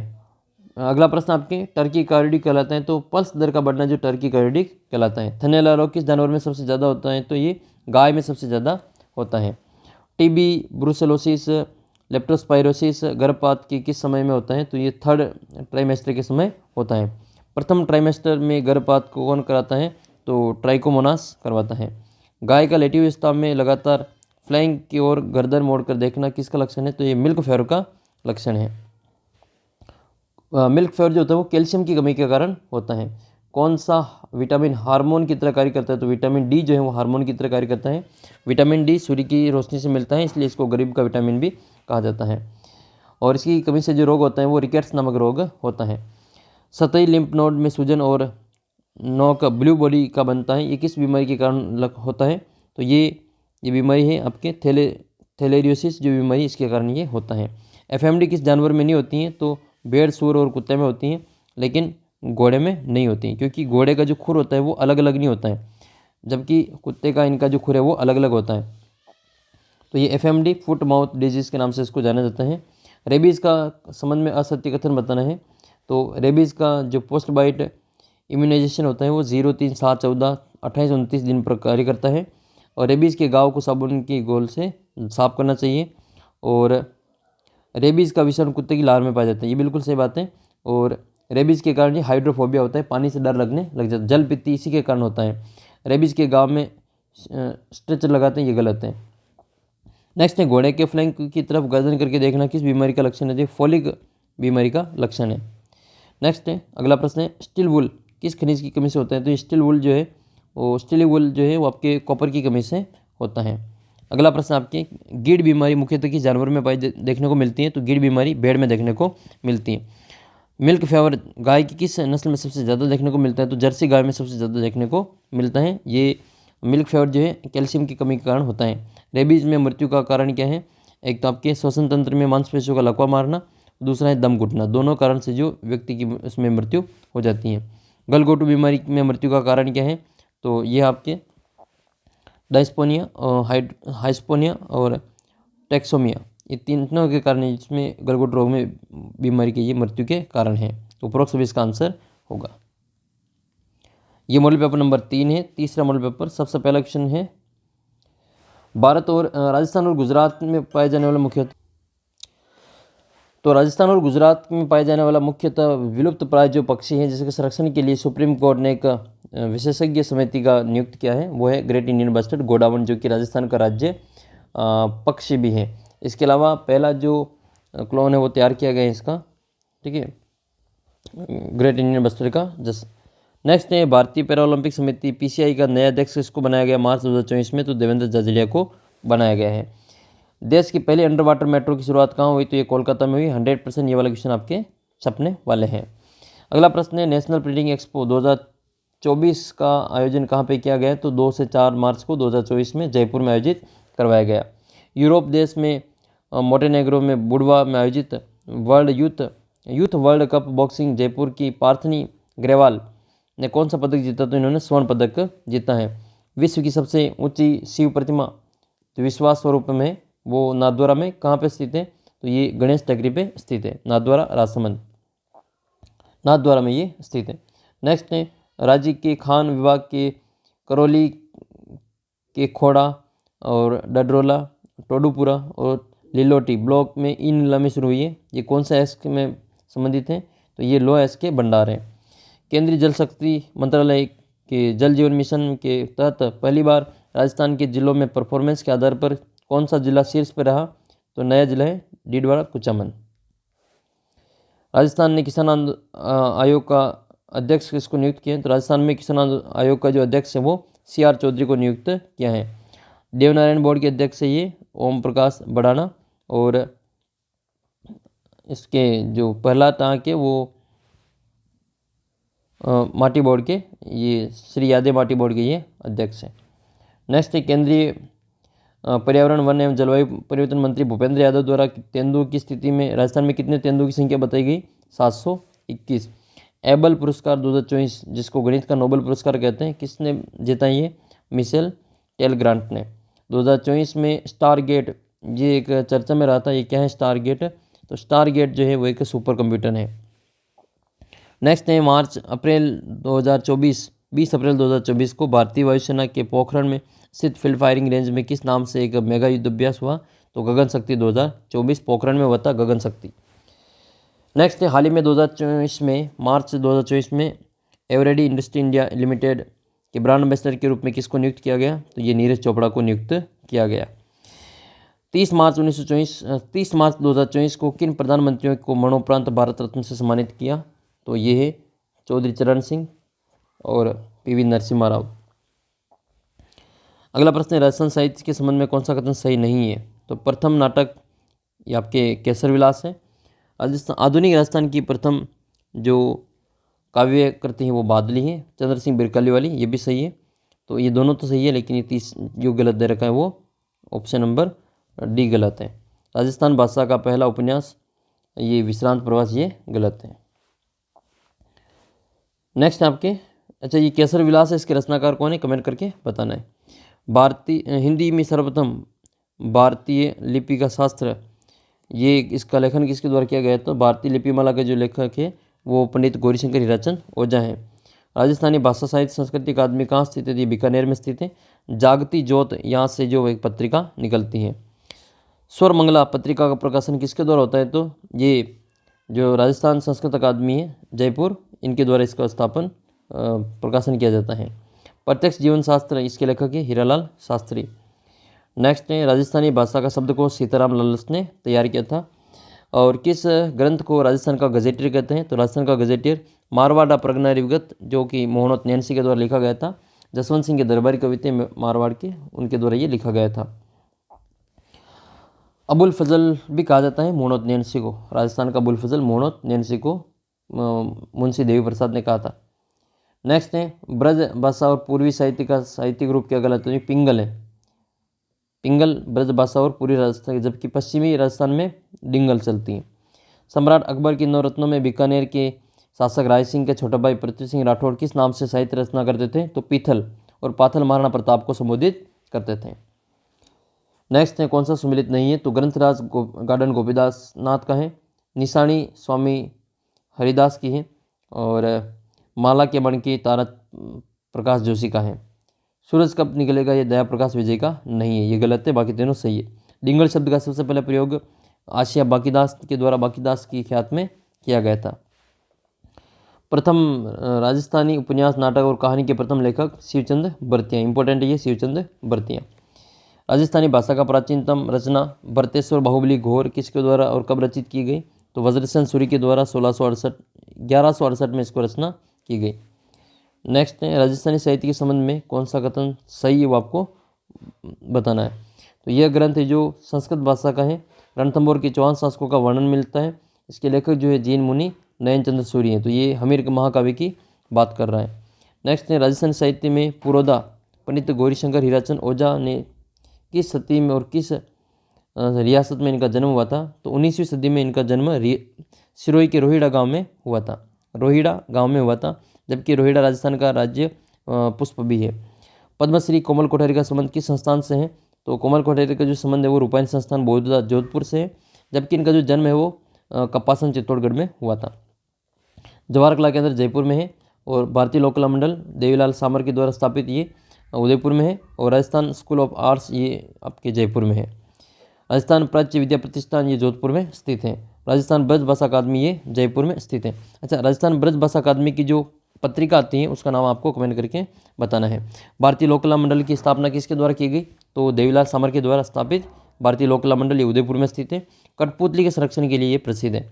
जानकीलाल भांड ये बहुरूपिया कला के कलाकार है। पद्मश्री इनको सम्मानित किया जा चुका है। ओरिएंटल रिसर्च इंस्टीट्यूट कहाँ स्थित है? ये जोधपुर में स्थित है। राजस्थान साहित्य अकादमी ये इसकी स्थापना 28 जनवरी 1958 को ये जयपुर में हुई थी। और राजस्थान संस्कृत अकादमी 25 अगस्त 1980 को ये जयपुर में हुआ था। और जबकि हिंदी ग्रंथ अकादमी की स्थापना 15 जुलाई 1969 को जयपुर में। ब्रज भाषा अकादमी ये सन इसमें गलत दे रखा है। किस कवि को मेवाड़ महाराणा सज्जन सिंह ने कवि राजा और महामहोपाध्याय की उपाधि दी? तो कवि राजा श्यामल दास, जो कि श्यामल दास का जो जन्म है वो भीलवाड़ा जिले में हुआ था, दोकलिया गांव में। और ये ददवाड़िया थे, ठीक है। कवि राजा श्यामल दास ददवाड़िया थे। और इनका जो ग्रंथ है वो वीर विनोद है, जिसमें मेवाड़ का इतिहास देखने को मिलता है। 5 भागों में लिखा गया है, 5 खंडों में। राजस्थानी भाषा का स्वर्ण युग किस काल को कहा जाता है? तो 1650 से 1850 के समय पीरियड को राजस्थानी भाषा का स्वर्ण काल कहा जाता है। कौन सा असंगत है? राजस्थान ललित कला अकादमी जयपुर में है और उर्दू अकादमी ये भरतपुर में नहीं है, ये गलत है। ये संगीत नाटक अकादमी जोधपुर में सही है। हिंदी ग्रंथ अकादमी जयपुर में है। नेक्स्ट है आपके पश्चिमी क्षेत्र सांस्कृतिक केंद्र उदयपुर में कार्य क्षेत्र। तो पश्चिमी क्षेत्र सांस्कृतिक केंद्र उदयपुर ये सेवा जो शिल्प ग्राम जो है उसमें 4 राज्यों का जो संस्कृति दर्शाई जाती है, अपने राजस्थान की, गुजरात की, महाराष्ट्र की और गोवा की, चारों इसमें सही हो जाएगा। मीरा पुरस्कार जो है वो राजस्थान साहित्य अकादमी उदयपुर की ओर से दिया जाता है और इनकी जो रचना है, जो मासिक पत्रिका आती है वो मधुमती आती है, मधुमती इनकी जो रचना है। जबकि मीरा महोत्सव जो मीरा स्मृति संस्थान जो है वो आश्विन महीने में चित्तौड़गढ़ के द्वारा मीरा महोत्सव आयोजित करवाया जाता है। राजस्थानी भाषा बोलियों से संबंधित कार्य किसने नहीं किया? तो नोम चॉम्स्की ने ये राजस्थानी भाषा के लिए काम नहीं किया, बाकी जॉर्ज अब्राहम गिरसन ने किया, हीरालाल माहेश्वरी ने किया और मोतीलाल मिनारिया ने किया। प्रतापगढ़, अजबगढ़ और थानागढ़ी बलदेवगढ़ में बोली जाने वाली बोली कठेर मेवाती बोली बोली जाती है। मारवाड़ी का साहित्य रूप डिंगड़ है। नेक्स्ट है कौन सा असुमिलित है? तो मेवाड़ी चित्तौड़ भीलवाड़ा में बोली जाती है, सही है। ढूंढाड़ी जयपुर में है और मेवाती जो है वो अलवर में। मालवी बांसवाड़ा में नहीं बोलते हैं, इसमें वागड़ी बोलते हैं। प्रतापगढ़ में मालवी थोड़ी बहुत देखने को मिलती है। कुवले मला में राजस्थान की 18 भाषाओं का वर्णन देखने को मिलता है। नरपति नाला के द्वारा रचित बिसलदेव रासो किस बोली में लिखा गया है? गोड़वाड़ी बोली में लिखा गया है और इसमें बिसलदेव और राजमती की जो विवाह का इसको 4 खंडों में विभाजित किया गया है और राजमती इसकी जो महिला पात्र है। पश्चिमी राजस्थान में प्रधान बोली मारवाड़ी है और मेवाड़ी दक्षिण राजस्थान में है। रांगड़ी बोली ये रांगड़ी मामा याद रखें, मारवाड़ी और मालवी। नेक्स्ट आपके मेवाड़ी भाषा में योग सूत्र, भगवद गीता और संगीत कारिका ग्रंथ का जो रचना है वो चतुर सिंह बावजी ने की थी। असंगत बताना है तो इसमें तीनों ही आपके संगत दे रखे हैं, तीनों ही आपके संगत दे रखे हैं। नेक्स्ट आपके अगला जो है, अच्छा अगला जो आपके राजस्थान का उत्तरी क्षेत्र किस जलवायु श्रेणी में आएगा? तो ये उत्तरी क्षेत्र जो है वो कोपेन की BWSW में, थानवेट की BWW में, DBW में और त्रिवार्ता के BWH में आएगा। डूंगरपुर बांसवाड़ा जिले में कोपेन का वर्गीकरण AW है। जबकि राजस्थान में जयपुर, दौसा, अजमेर का जो जलवायु है उपाद्र जलवायु है। राजस्थान में सर्वाधिक वर्षा वाला संभाग, ये सर्वाधिक वर्षा वाला जो संभाग है वो कोटा है। राजस्थान का बरखोयांश किसको कहा जाता है? तो माउंट आबू को बरखोयांश कहा जाता है। नेक्स्ट है राजस्थान में होने वाली मावठ वर्षा का उद्गम स्थल, ये भूमध्य सागर से होता है। शीतकालीन वर्षा को मावठ कहते हैं। गेहूँ, चना जो सर्दी की फसलें होती हैं उनके लिए लाभदायक होती हैं। कौन सा थानवेट की जलवायु का भाग नहीं है? तो EAD है, DAW है, DBW है, लेकिन ये AW नहीं है, ठीक है, ये कोपेन का है। सर्वाधिक आंधियाँ किस जिले में चलती है? तो गंगानगर में चलती हैं। राजस्थान के कितने जिले राजस्थान की औसत वर्षा से कम वर्षा प्राप्त होती है? तो 15 जिलों में औसत वर्षा 57.51 से कम वर्षा प्राप्त होती है। राजस्थान की ये वार्षिक औसत वर्षा है 57.51। राजस्थान के किस हिस्से में दैनिक तापांतर सर्वाधिक पाया जाता है? तो पश्चिम में सबसे ज़्यादा पाया जाता है दैनिक तापांतर, क्योंकि यहाँ पे दिन में सबसे ज़्यादा गर्मी पड़ती है और रात में सबसे ज़्यादा ठंडी होती है, रेत के कारण ऐसा होता है। जिप्सी फेरस ये बीकानेर में पाई जाती हैं। एक आपको बताना है रेवरीना, ठीक है, रेवरीना मृदा कहाँ पाई जाती है? जिप्सी फेरस तो ये अपने बीकानेर में पाई जाती है। रेवरीना आपको कमेंट करके बताना है। बंजर भूमि चारागाह विकास बोर्ड की स्थापना 2016 में हुई थी। ये क्वेश्चन आपके इस प्रकार से आपके आने वाला है। असंगत छांटी तो पर्वतीय मृदा अजमेर टोंक में है। पीली और बुरी मृदा टोंक भीलवाड़ा चित्तौड़ में है और जो नॉन कैल्शियम ब्राउन मृदा है वो सीकर, नागौर और झुंझुनू में है। रेवरीना मृदा ये आपके नागौर में नहीं है। रेवरीना मृदा कहाँ पे है? आपने कमेंट कर दिया होगा, ये गंगानगर में स्थित है। लिथोसॉल्स किसे कहा जाता है? तो पर्वतीय मृदा को लिथोसॉल्स कहा जाता है। मिट्टी की क्षारीयता का उपचार करने के लिए एक तो अपन इसमें जिप्सम का काम में लेते हैं और एक इसमें रॉक फास्फेट को काम में लेते हैं। अम्लता के लिए चूने का जो पत्थर वो काम में लिया जाता है। किस मृदा के ह्यूमस में मात्रा ज़्यादा होती है? तो किस मृदा की में ह्यूमस की मात्रा ज़्यादा होती है? तो जलोढ़ मृदा में ह्यूमस की मात्रा ज़्यादा होती है। मृदा स्वास्थ्य कार्ड योजना कब शुरू की गई? तो ये गंगानगर के सूरतगढ़ से शुरू की गई थी 2015 में। कृषि विभाग के द्वारा राजस्थान की मिट्टियों को कितने भागों में बांटा गया है? तो मिट्टियों को 14 भागों में बांटा गया है। सिरोजम ये गंगानगर में, सही बात है। ग्रे ब्राउन जलोट मृदा ये चूरू झुंझुनू में। लाल लोमी मृदा डूंगरपुर बांसवाड़ा में। नवीन बुरी मृदा ये अलवर जयपुर में नहीं होके, ये आपके गलत है इसमें। लेटराइट मृदा, लाल लोमी मृदा को लेटराइट मृदा कहा जाता है। अम्लीय मृदा के उपचार के लिए चूने के पत्थर का प्रयोग इसमें किया जाता है। मिट्टी का क्षय रोग, मिट्टी की टीबी किसको कहा जाता है? तो मिट्टी की टीबी रेंगती हुई मृत्यु मृदा अपर्दन को कहा जाता है। मानसून का परिवर्तन मध्य अक्टूबर से मध्य दिसंबर तक। राजस्थान का चेरापूंजी झालावाड़ को कहा जाता है। फिर आपके गणित के क्वेश्चन, इसके बाद में देख लेते हैं अपन इसमें अगला क्वेश्चन अपना 105 नंबर। प्रकाश तरंगों के लिए कौन सा कथन सत्य है? तो लाल रंग की जो तरंग दैर्ध्य वो सर्वाधिक होती हैं। अवतल लेंस से बना प्रतिबिंब कैसा होगा? तो अवतल लेंस से बना प्रतिबिंब सीधा, आभासी और साइज से छोटा होता है, मतलब बिंब से छोटा होता है। दो समतल दर्पण एक दूसरे को 90 डिग्री के कोण पर रखे हुए हैं, तो कितने प्रतिबिंब बनेंगे? 3 प्रतिबिंब इससे बनने वाले हैं। 360/n-1 इसका फॉर्मूला होता है। किसी अपारदर्शी वस्तु का रंग उस रंग का दिखाई देता है, ये परावर्तन के कारण होता है। फोटो कैमरे में कौन सा लेंस काम में आता है? तो उत्तल लेंस काम में आता है। अगला प्रश्न है, किसी 15 सेमी फोकस दूरी वाले उत्तल लेंस में 10 सेमी की दूरी पर एक लेंस और ऊर्ध्वाधर रखी गई है। पेंसिल का जो अपना प्रतिबिंब वो कैसा होगा? आभासी, सीधा और आवर्धित होगा। लेंसों के संबंध में कौन सा कथन सही नहीं है? तो लेंसों के संबंध में ये कौन सा कथन सही नहीं है? तो इसमें एक तो यह लेंस अवतल लेंस वास्तविक और आभासी दोनों प्रतिबिंब बनाता है, ये गलत हो जाएगा। बाकी सभी सही है इसमें।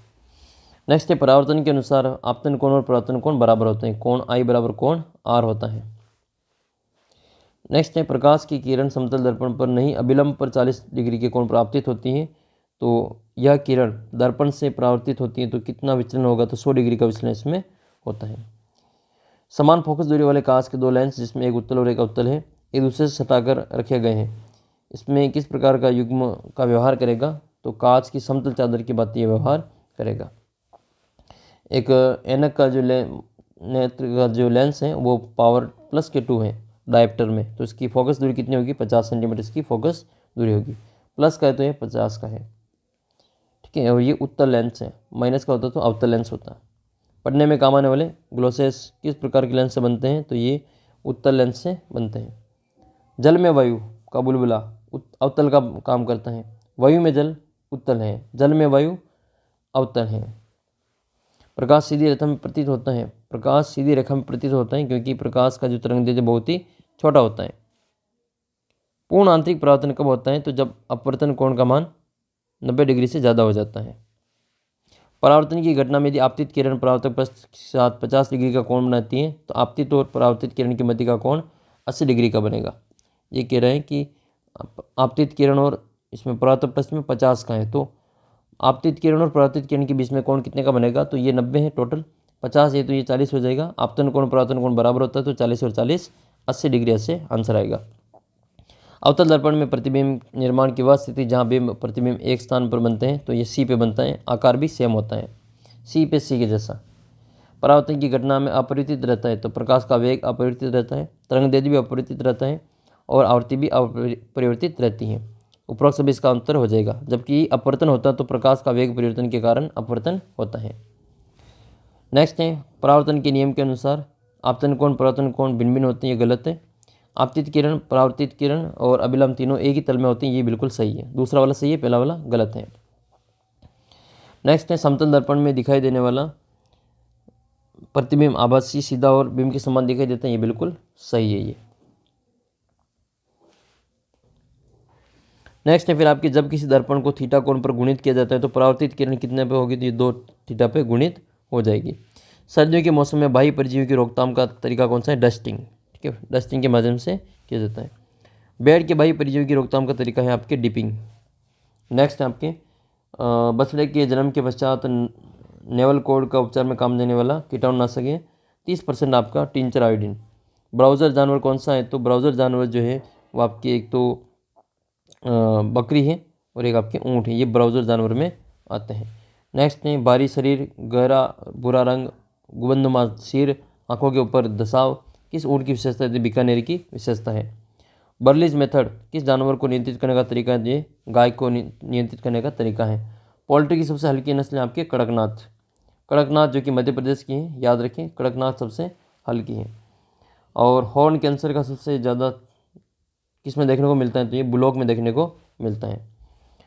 सिंह रोदन का सबसे उपयुक्त समय है 1 से 10 दिन की उम्र में। बछड़े के शरीर का वजन कितना प्रतिशत किस पिलाते हैं? तो बछड़े के शरीर का जो 10% है वो 3 दिन तक इसको पिलाते हैं। डेयरी गाय का दूध काल और प्रसव काल कितना होता है? तो 10 माह तो दूध काल होता है, 12 माह इनका प्रसव अंतराल होता है। ब्रूडिंग के बारे में असत्य कथन बताना है। तो ब्रूडिंग 6 से 8 सप्ताह तक की उम्र के चूज़ों की देखभाल प्रबंधन ब्रूडिंग कहलाता है। ब्रूडिंग इकाई में 250 चूजे, 4 60 वाट के बल्ब जो फर्श से 6 इंच की ऊंचाई पर लगे हो, और ब्रूडर गार्ड जिसकी त्रिज्या 5 फुट हो, ये सही है। 250 चूज़ों के लिए 3 वाटर पर्याप्त, ये गलत हो जाएगा। 250 चूज़ों के लिए 3 फीडर पर्याप्त, ये सही है इसमें। तो ये तीसरा ऑप्शन इसमें गलत है, बाकी 3 सही है। गाभिन गाय को खुली आवास प्रणाली में आच्छादित क्षेत्र में आवश्यकता होगी तो 100 से 120 वर्ग फीट की। गाय भैंस के लिए लूज हाउसिंग सिस्टम में कितने वर्ग फीट क्षेत्र खुला आवश्यकता होती है? तो 80 से 100 वर्ग फीट की आवश्यकता होती है। नेक्स्ट है गाय के आवास में फर्श का ढलान कैसा होना चाहिए? तो 1/10 का होना चाहिए। बंद आवास में दोहरी पंक्ति प्रणाली में गायों के स्वास्थ्य के लिए सबसे अच्छी प्रणाली है टेल टू टेल, बंद में टेल टू टेल। राजस्थान का दूसरा पशु चिकित्सा विश्वविद्यालय कहाँ स्थित है? तो ये जोबनेर में स्थित है। कामधेनु डेयरी कब शुरू हुई? तो 1819 योजना में इसको शुरू किया गया था। मंगला पशु बीमा के बारे में आपको सत्य कथन बताना है।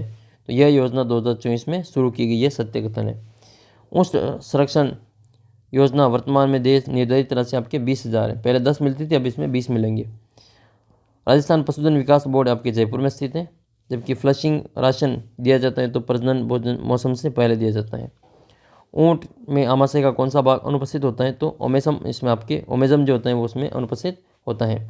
2 कुबड़ वाले ऊँट का वैज्ञानिक नाम? तो देखो अपने राजस्थान में तो एक ही कुबड़ वाला होता है, ड्रोमेडेरियस होता है राजस्थान का, ठीक है। जबकि विदेश में होता है ये 2 कुबड़ वाला कैमेलस बैक्टीरियनस, ये आपके 2 कुबड़ वाला ऊँट होता है।